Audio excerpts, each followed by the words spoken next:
Hey everyone, and welcome back to the channel. Today, we're diving into a story that's got the aviation world buzzing and sparking some serious debate.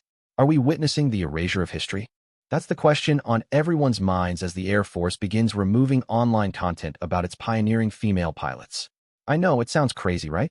But stick with me, because this rabbit hole goes deep. And what if I told you that this purge, as some are calling it, could actually backfire and strengthen the legacy of these incredible women? Let's get into it.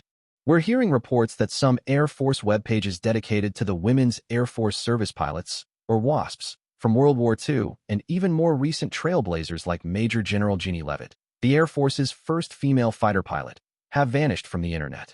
That includes biographies, photos, museum exhibits, even videos.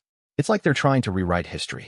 The URLs for some of these pages were even modified with the acronym DAY, short for diversity, equity, and inclusion, a term that some in the Trump administration have used derisively. This is happening as the current administration continues its push to eliminate what it sees as divisive diversity-related materials from government sites. But is this really about streamlining content, or is it something more sinister? This isn't just about a few old websites. We're talking about the legacy of women who broke barriers, defied expectations, and served their country with distinction. The WASPs, for example, were over 1,000 strong during World War II. They flew aircraft domestically, freeing up male pilots for combat duty overseas. They faced discrimination and hardship, but they persevered. And now, their stories are being scrubbed from the internet. It's a slap in the face to their service and sacrifice, and it sends a terrible message to future generations of female aviators. But here's the thing. Trying to erase history is never easy. The internet has a long memory, and the more the Air Force tries to bury these stories, the more attention they're likely to attract. Let's talk about Jeannie Leavitt. In 1993, she became the first woman to serve as a fighter pilot in the U.S. military, flying the F-15E Strike Eagle. 31 years in uniform, over 3,000 hours flown, including 300 in combat over Iraq and Afghanistan. Two-star general, commander of the Air Force Recruiting Service, commander of a fighter wing. The first woman to ever command an Air Force fighter wing. And now, her legacy is being targeted. Multiple pages related to Leavitt and her groundbreaking achievements have been taken down. A YouTube video titled Brig, General Jeannie Leavitt, Diversity is a Competitive Advantage, has been made private. Photos of her in her F-15E cockpit and at briefings have been pulled. It's outrageous. This isn't just about one woman. It's about the message it sends. The Air Force is essentially saying that diversity isn't important, that women's contributions don't matter. And that's simply not true. But again, the attempt to erase Leavitt's legacy is likely to backfire. Her story is too powerful, too inspiring to be silenced. And the more the Air Force tries to suppress it, the more people will want to hear it. The Air Force claims that some of this content might be restored after a review to ensure it complies with guidelines. But that's not good enough. The burden shouldn't be on the Air Force to decide what history is worth preserving. It should be on them to celebrate and promote the achievements of all their personnel, regardless of gender or background. This isn't about political correctness. It's about recognizing the contributions of those who have served our country with honor and distinction. It's about inspiring future generations to dream big and break barriers. And it's about ensuring that history is not rewritten to fit a particular agenda. Now, let's talk about the elephant in the room, the Trump administration's role in all of this. It's no secret that the administration has been hostile to diversity and inclusion initiatives. President Trump signed an executive order on his first day in office ending those initiatives and later directed the military and other government agencies to swiftly pull such materials from public view. Defense Secretary Pete Hegseth has been particularly vocal in his opposition to DI programs, calling them divisive and a distraction from efforts to make the military more lethal. But is this really about making the military more lethal? Or is it about pushing a particular political agenda? It's hard to say for sure. But one thing is clear. This purge of diversity-related content is having a chilling effect on the military. It's sending a message that diversity isn't valued, that women and minorities are not welcome. And that's a dangerous message to send, especially in a military that relies on the contributions of people from all walks of life. The Trump administration argues that DI programs are divisive and that they undermine unit cohesion. But the opposite is true. Diversity is a strength. It brings different perspectives and experiences to the table, which can lead to better decision-making and more effective problem-solving. A military that embraces diversity is a stronger military, and a military that erases history is a weaker military. Now, I want to be clear. I'm not saying that the Trump administration is solely responsible for this purge. The Air Force is ultimately responsible for its own actions. But the administration's rhetoric and policies have created an environment in which this kind of thing is more likely to happen. And that's a problem. We need leaders who will stand up for diversity and inclusion, who will celebrate the contributions of all our service members, and who will ensure that history is not rewritten to fit a particular agenda. Here's where things get even more confusing. The removals appear to be conducted inconsistently. Some material is down at one location but remains online at another. The Internet Archive, a nonprofit digital library that preserves archived copies of websites, retained copies of most of these pages and showed one now pulled site was online as recently as February 6th. So, it's not like this information is completely gone, but it's being made harder to find. And that's the point. The Air Force is trying to control the narrative, to shape the way people see its history. They're trying to erase the contributions of women and minorities. And that's simply not acceptable. It's also worth noting that this isn't the first time the Air Force has tried to remove diversity-related content. In the Trump administration's first week, the push to remove diversity-related materials prompted the Air Force to briefly pull a course from basic military training that included videos on the WASPs, as well as the Tuskegee Airmen, the first black pilots in the U.S. military who escorted bombers on raids over Nazi Germany. That course was reinstated days later after a public outcry. So, the Air Force has a history of trying to suppress these stories, and they clearly haven't learned their lesson. Meanwhile, other historic subjects involving minority service members that have recently been removed from the military's web pages include materials on the Navajo Code Talkers of World War II and PFC. Ira Hayes, a Marine and member of the Pima tribe who helped raise the U.S. flag during the Battle of Iwo Jima. It seems like no one is safe from this purge, and that's why we need to speak out. We need to let the Air Force know that we will not stand for this erasure of history. We need to demand that they restore the content they have removed and that they commit to celebrating the contributions of all their personnel. The deleted Air Force materials related to the WASPs include a page on the National Museum of the United States Air Force's website.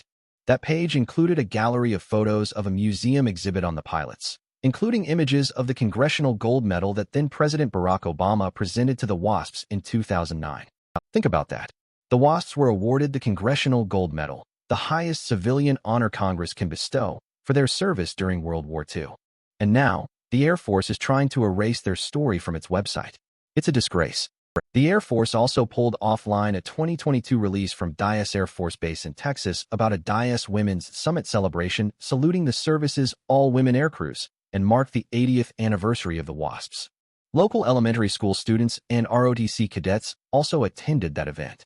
A female airman who attended the summit wrote a commentary about the event a few weeks later, describing how hearing about WASPs overcoming discrimination and seeing women's progress in the military gave her hope for the future of the Air Force. That commentary is also now offline and tagged with day.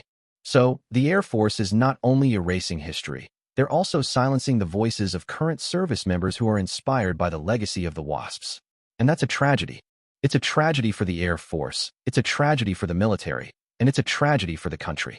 We need to do everything we can to stop this purge and to ensure that the contributions of women and minorities are celebrated and remembered for generations to come.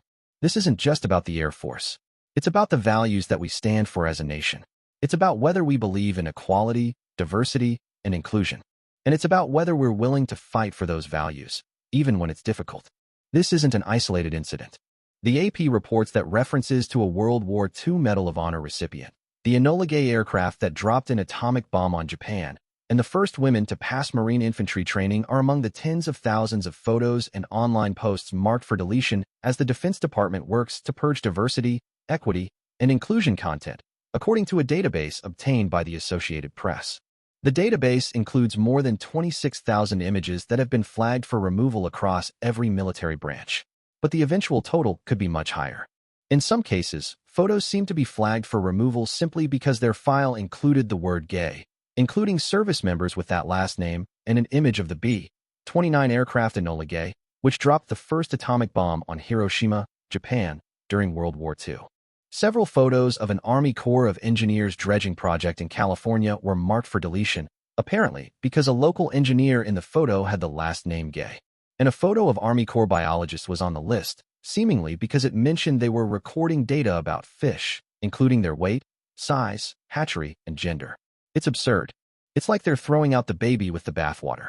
They're so afraid of anything that even remotely resembles diversity, equity, or inclusion that they're willing to erase history and silence the voices of those who have served our country with honor and distinction. This is a dangerous path to go down, and we need to do everything we can to stop it. We need to hold our leaders accountable. We need to demand that they stand up for our values. And we need to make sure that the contributions of women and minorities are celebrated and remembered for generations to come. So what can we do? First, we need to raise awareness. Share this video. Talk to your friends and family. Let people know what's happening. Second, we need to contact our elected officials. Tell them that we oppose this purge and that we want them to take action. Third, we need to support organizations that are working to preserve the history of women and minorities in the military. There are many great organizations out there that are doing important work. Find one that you believe in and support them.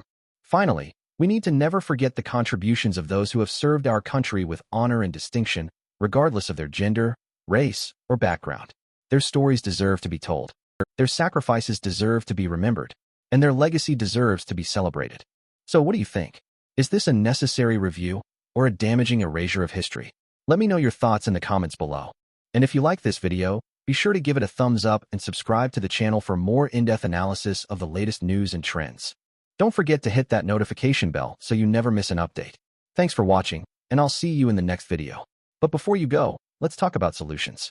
How can we ensure that the stories of these pioneering women are not forgotten? Well, first and foremost, we need to archive everything. We need to make sure that all of this information is preserved in a safe and accessible place.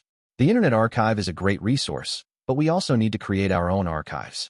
We need to collect photos, videos, documents, and oral histories. We need to talk to the families of these women and gather their stories. And we need to make sure that all of this information is available to researchers, historians, and the general public. Second, we need to create more educational resources. We need to teach children about the contributions of women and minorities in the military.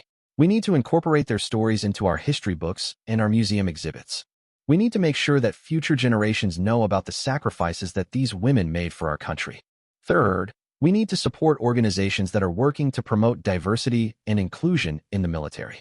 There are many great organizations out there that are doing important work. We need to support them with our time, our money, and our voices. Finally, we need to hold our leaders accountable. We need to demand that they stand up for our values. And we need to make sure that the contributions of women and minorities are celebrated and remembered for generations to come. This isn't just about the Air Force. It's about the values that we stand for as a nation. It's about whether we believe in equality, diversity, and inclusion. And it's about whether we're willing to fight for those values, even when it's difficult. So let's fight. Let's fight for the legacy of these pioneering women. Let's fight for the values that we believe in. And let's make sure that their stories are never forgotten.